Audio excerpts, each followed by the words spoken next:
जंगल की ओर चले गए। सुखदेव जी किसके पुत्र हैं? महर्षि वेदव्यास। वेदव्यास किसके पुत्र हैं? महर्षि पराशर के। जब वेदव्यास जी का जन्म हुआ, वेदव्यास जी का जब जन्म हुआ तो जन्म लेते ही ये भी वन की ओर दौड़े, जंगल की ओर दौड़े। मां को बड़ा दुख हुआ। मां ने कहा कि बेटा तुम वन में चले जाओगे तो मैं कैसे रहूंगी तुम्हारे बिना, अपने पुत्र के बिना कैसे रहूंगी। तो महर्षि वेदव्यास जी लौट करके वापिस आ गए और इन्हीं महर्षि वेदव्यास ने 18 पुराणों की रचना की।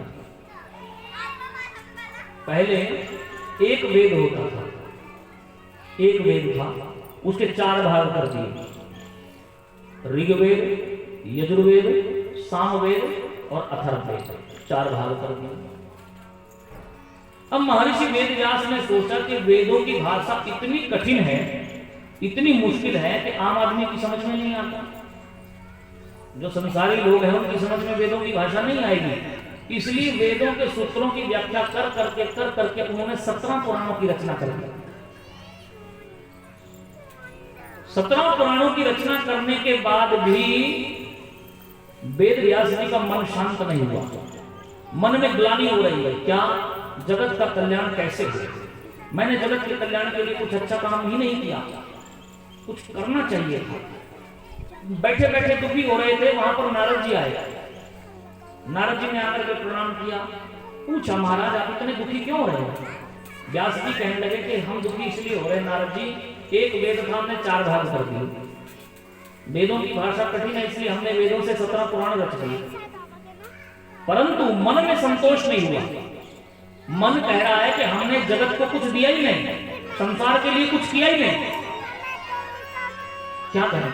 नारद जी महाराज कहने लगे कि व्यास जी आपने जो 17 पुराणों की रचना की है वो जैसा पुराण है वैसी महिमा गाई। जैसे विष्णु पुराण में विष्णु जी की महिमा गाई, शिव पुराण में शिव की महिमा गाई, स्कंद पुराण है, पद्म पुराण, जैसा भी पुराण है वैसी वैसी महिमा गाई। आपने विशुद्ध भक्ति और भगवान के शाश्वत स्वरूप की महिमा नहीं गाई। इसलिए आप मेरी माने तो आप भागवत की रचना कीजिए, भागवत लिखिए। व्यास जी ने कहा कि मैं बूढ़ा हो गया, अब भागवत कैसे लिखूं?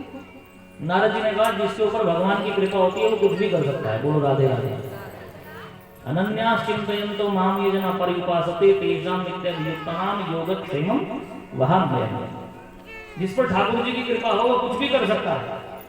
मूकं करोति वाचालं पंगुं लंघयते गिरिं यत्कृपा तमहं वन्दे परमानंद माधवम्। भगवान की कृपा हो तो कुछ भी हो सकता है। नारद जी ने अपनी कथा सुनाई, मैं पिछले जन्म में दासी पुत्र था, मेरे पिताजी चले गए, मेरा जन्म हुआ, मेरी मां मुझे लेकर के महात्माओं के आश्रम में चली गई। महात्माओं से निवेदन किया, बाबा मैं यहाँ आश्रम में सेवा कर दूंगी, गाय का दूध दोह दूंगी, सफाई कर दूंगी, हम आश्रम में रह जाएं, मैं और मेरा बेटा है, 2 वक्त का प्रसाद पाएंगे, 2 समय का भोजन करेंगे और मैं सेवा कर दूंगी। महात्माओं ने कहा ठीक है बेटी कोई बात नहीं, रहो। अब नारद जी कहने लगे मेरी मां आश्रम में सेवा करती और हम 2 समय का प्रसाद पा लेते। एक दिन क्या हुआ, उस आश्रम में कुछ महात्मा बाहर से आए चातुर्मास करने के लिए। चातुर्मास होता है हमारे यहाँ आषाढ़ मास की शुक्ल पक्ष की एकादशी से शुरू होकर के कार्तिक शुक्ल की एकादशी तक, बेउठनी एकादशी तक 4 महीने होते हैं, उसको चातुर्मास कहते हैं।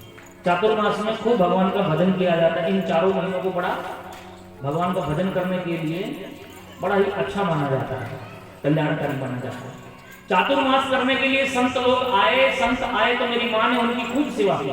हर रोज आश्रम में सत्संग होता, कीर्तन होता, कथा होती, मैं बड़े भाव से कीर्तन सुनता, सत्संग सुनता, कथा सुनता, और सत्संग सुन करके मेरे मन पर ऐसा प्रभाव हुआ कि मेरा मन किया कि मैं संसार छोड़ करके विरक्ति की ओर चला गया।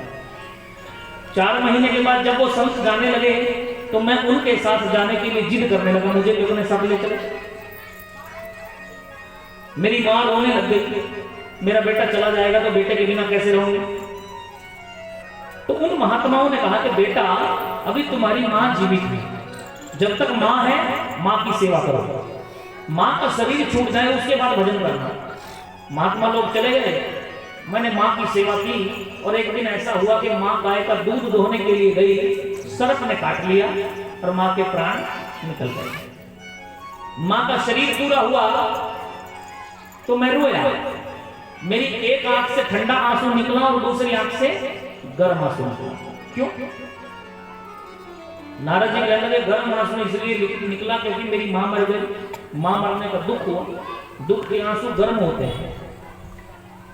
और खुशी भी हुई। खुशी क्यों हुई कि मां का शरीर छूट गया, अब भजन में कोई बाधा नहीं है, खूब भजन करूंगा, भगवत प्राप्ति करूंगा।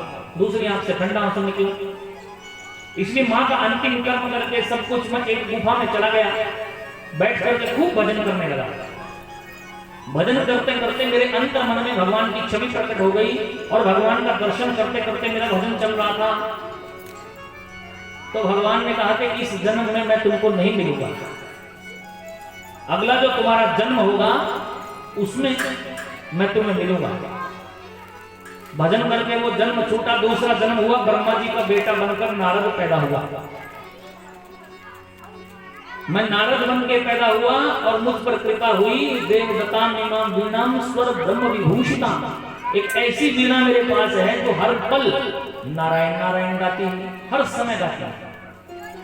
तो भगवान की कृपा से जब मैं दासी पुत्र होकर के ब्रह्मा का बेटा नारद बन करके पैदा हो सकता हूं, तो अगर आप चाहें भगवान का ध्यान करके तो आप भी भागवत की रचना कर सकते हैं।